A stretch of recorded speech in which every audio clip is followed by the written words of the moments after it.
As of 2025, what do you see as the biggest challenges for students coming into Australia? When they come to Australia and start their study in the universities, they sometimes find it a bit more fast-paced. The curriculum could be a bit challenging. The whole experience could be overwhelming.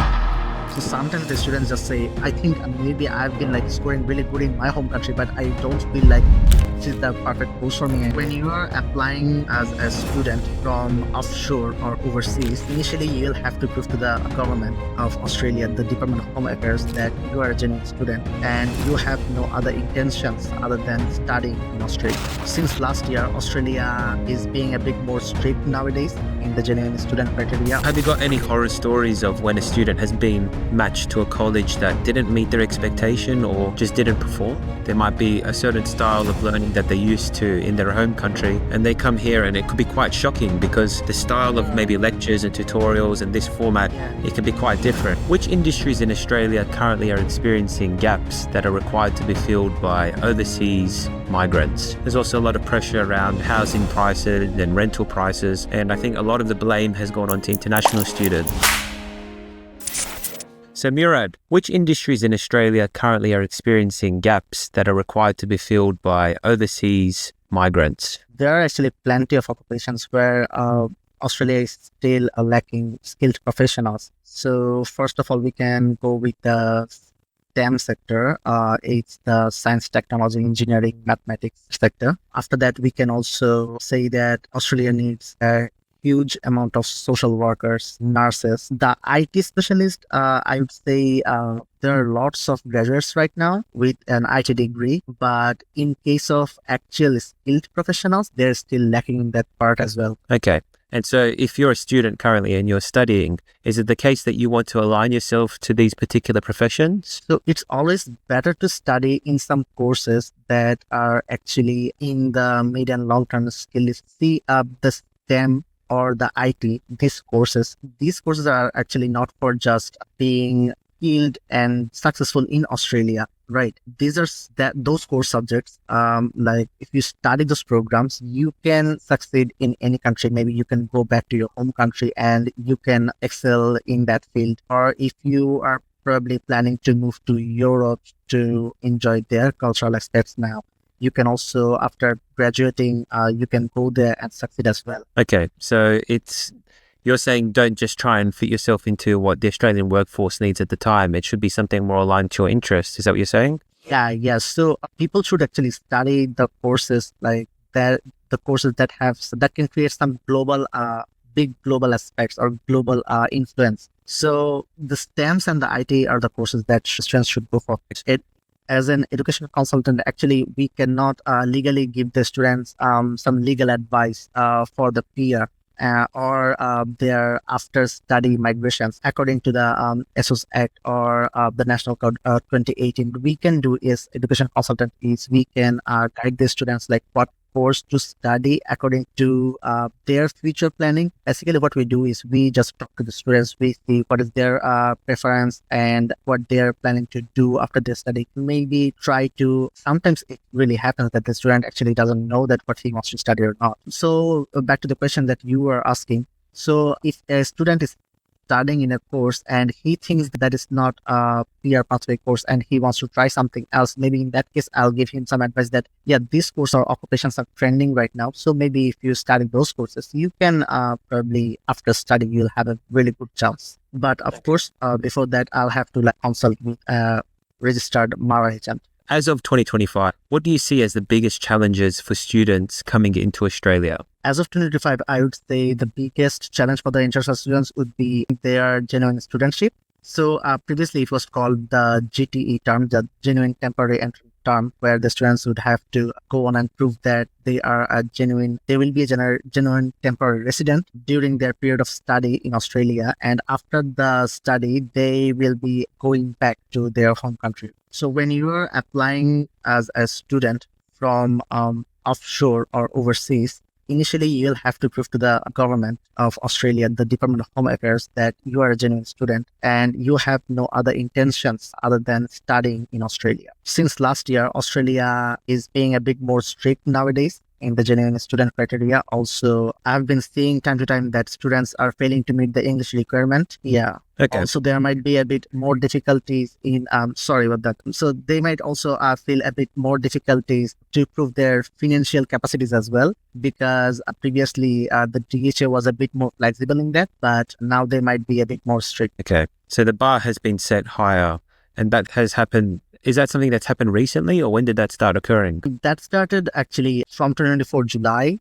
Actually, for the education migration or the study purposes, Australian or any other countries for that purpose as well, they keep changing their like the standards continuously. Maybe they are finding some cases because frankly there are some people who use some sort of loopholes or maybe try to submit some sort of fraudulent documents.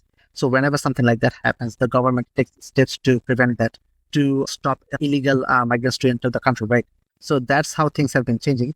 But I would say the drastic changes happened like after the COVID, it became really flexible. But from 2023 of July, it started becoming on 2024 July. Actually, they changed it from genuine temporary entrant to GS. And we are hoping that on 2025 July, it will become the most strictest that the Australian migration has ever seen, or the students aiming to come to Australia has ever seen. Yeah, because I think there was a lot of political pressure at the time to try and cap the amount of international students that are coming into Australia.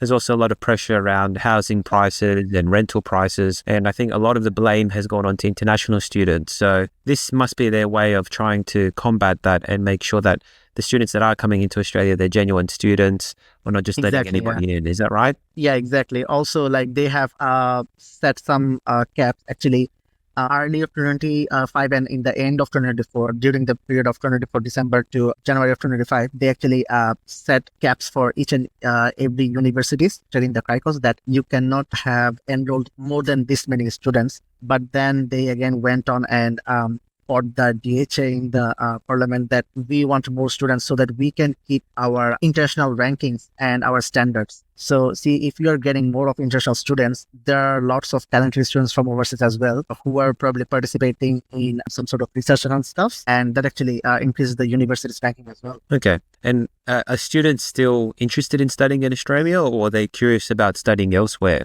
I would say after the recent changes in USA, Australia is surely to see a big amount of interested applicants. See, Australia has always been one of the top choices for international students. It has been hard till now, but maybe after USA rejecting all the students, Australia might like it. Okay. But there's still caps on the numbers of students that we can receive into Australia. Is that right? The caps are still there, but it's a bit different now. So generally, I would say the caps were like all the universities and the colleges. It's not like the same cap for each provider. It was different for, let's say, college or university got 2,000 number caps and the Y got 4,000 number caps. So they won't be able to enroll more than that students number for the whole year of 2025, right? So they went and fought that, and now the cap is in such way is that still X has the 2,000 cap and Y has the 4,000 cap, but still the 2000 cap of the this particular university, their students' visas will be prioritized as any other university's visas, right? So after the university crosses their threshold limit, their cap limit, let's say it's the 2001 number student, right? In that case, what happens? That student's visa application might see some of laid back response. Okay.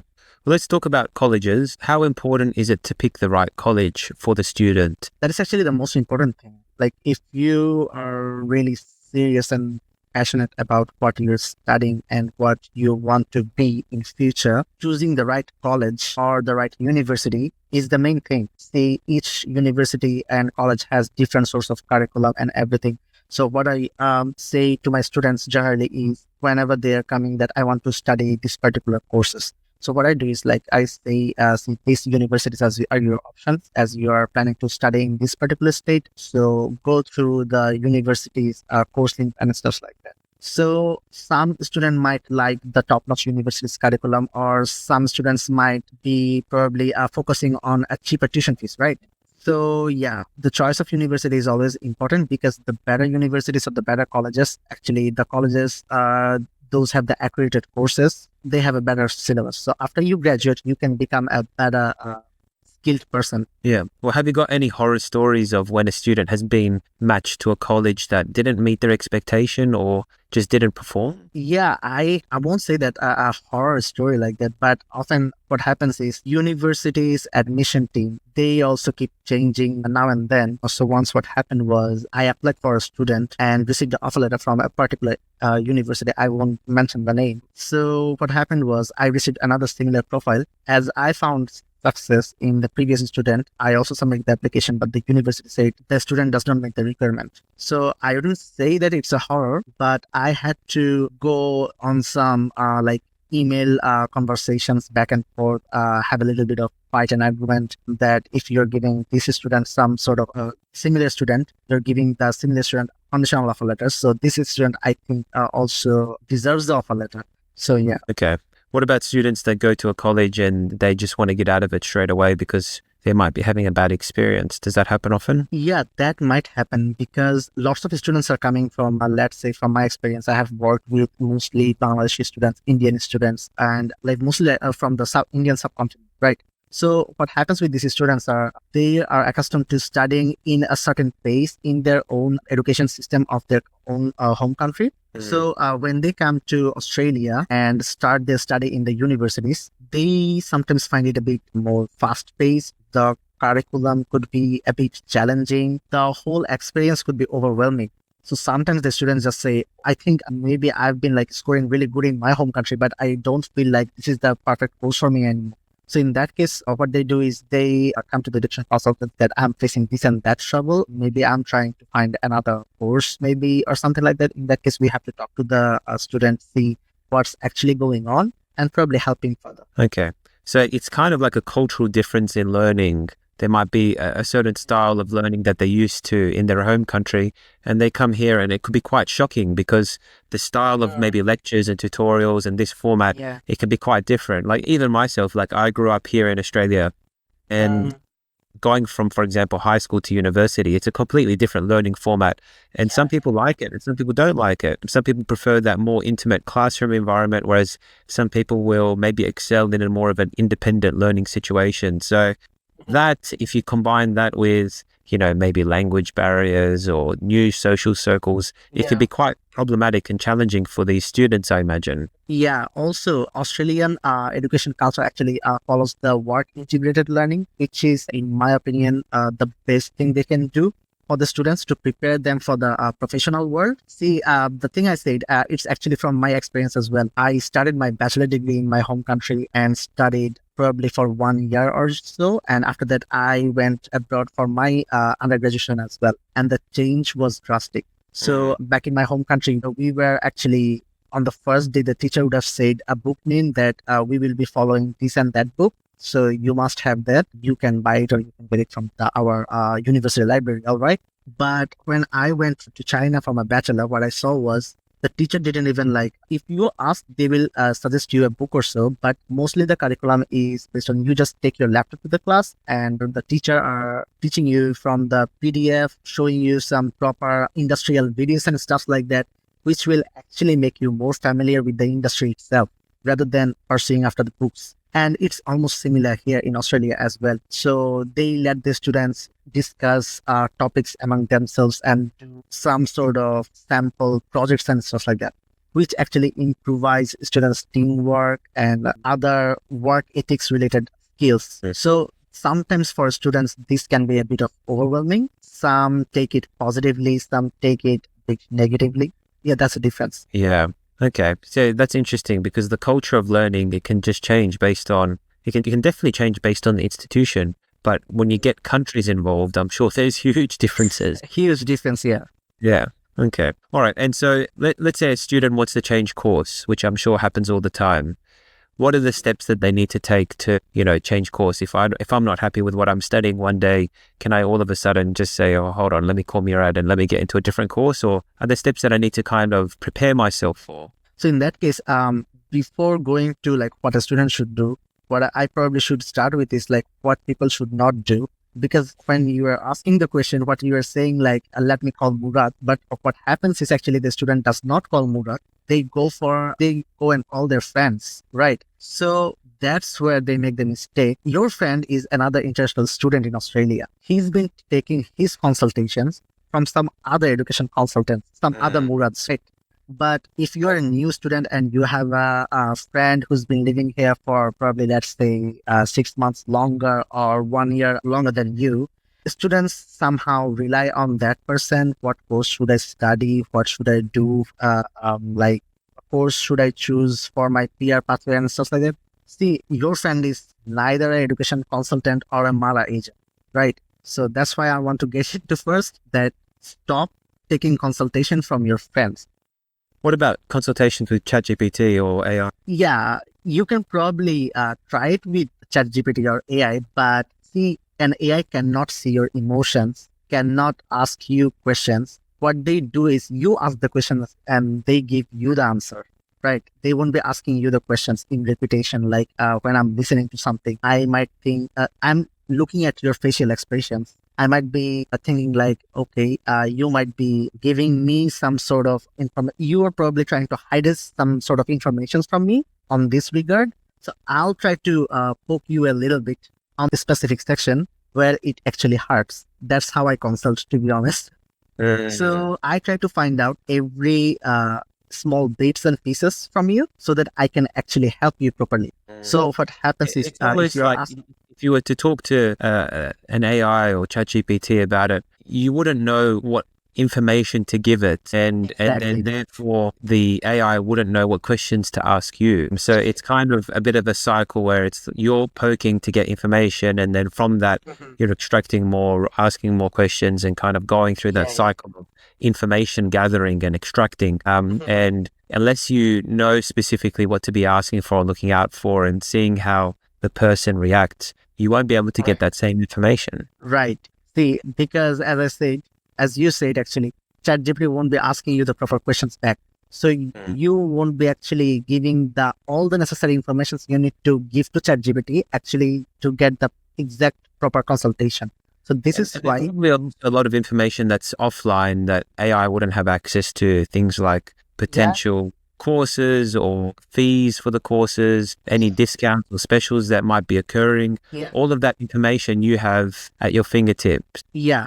So that's another good part, because some of the universities or some of the colleges in relates to the course change when you're onshore, mostly the colleges, they have some sort of promotionals every term. So if you're asking the ChatGPT like, hey ChatGPT, what is the tuition fee for this particular university for this term? I want to get enrolled there.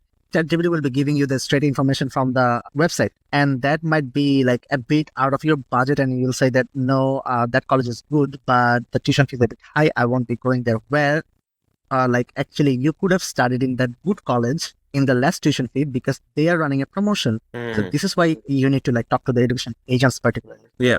And why would I talk to an education agent when I can just talk directly to the university or college by myself? So in case of Australia, the education agents and the universities, they actually rely on the education agents for the students, not just for the student placements, so that the education agents can filter out the eligible students, right? So it's sort of a recruitment process. You know how the other skill recruitments go on. So they find the candidates, they assess if they are perfect for the company or not. Then they let the company know, hey, I have a perfect candidate for you. So that's what we are doing as education consultants as well. So we are actually filtering the students on behalf of the universities to see if the student actually fits that particular university's criteria or not. So the student might be not eligible for some particular university or college, but he might be eligible for some other universities. So if the student wants to actually research himself, talk to university, just imagine how many colleges or university he'll have to go to. Yeah. Okay. Coming to me, I know all this inside information. I can tell him on the spot, see, this university requires this, that university requires that. So you fit into this one's profile and you don't fit into that profile. So I'm actually saving his time. Okay. All right, good. So there's definitely benefit there. Basically, it's a one-stop shop, so you can open up all of the branches of education to them, and they're just not limited to the places where they're going to. Right. Okay. Well, in terms of student turnaround, do you find that there's maybe like a negative trend with particular students? Maybe if they they got the wrong advice in the first instance, or they're in the wrong institution. Is it the case that most students change their courses, or are people pretty much, once they get onto that road, they are sticking to that pathway? Unfortunately, yeah, I have seen lots of students that have received wrong consultations. Maybe due to the wrong consultation, they have even like chosen some pathways where they're directly contradicting their student visa condition. So in those cases, if I receive some sort of those students, at first what I do is I explain what specific visa condition is he breaking or is she breaking right now. And after that, I give him the advice how he can like go back to maintaining, because when the students are coming, if the student is coming for a bachelor program, he just completed his year 12. He might be 18, 19 or 20, but he's still very young. And it's easy to like pursue someone at that age in taking some wrong decisions. So yeah, unfortunately, I have seen plenty of cases where the student has probably downgraded or might have chosen a course where he doesn't even find any interest or something like that. So as I said, after I started poking at where it hurts, things come out, and after that, it's easy for me to like guide the student that choose this one. This actually aligns with your passion and stuff. All right, so we're about to wrap up. But before we do, if there's one tip that you can give to students if they're listening to this, what would it be? So I would go back to the question that you asked,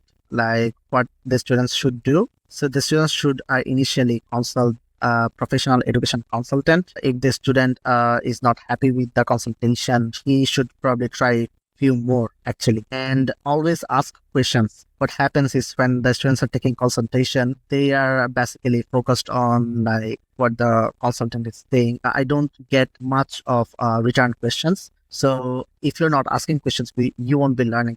So this is why it's also important that you ask your education consultants all the questions that you want and communicate, and actually be honest and try to give as much as information you can to the education consultant, so this education consultant can actually help you to find the course you are actually looking for subconsciously, and you don't even know that. Okay, very wise words. Thank you for your time, Murad, and wish you all the best with all your students. Yep. Thank you. Good job. Thank you, sir.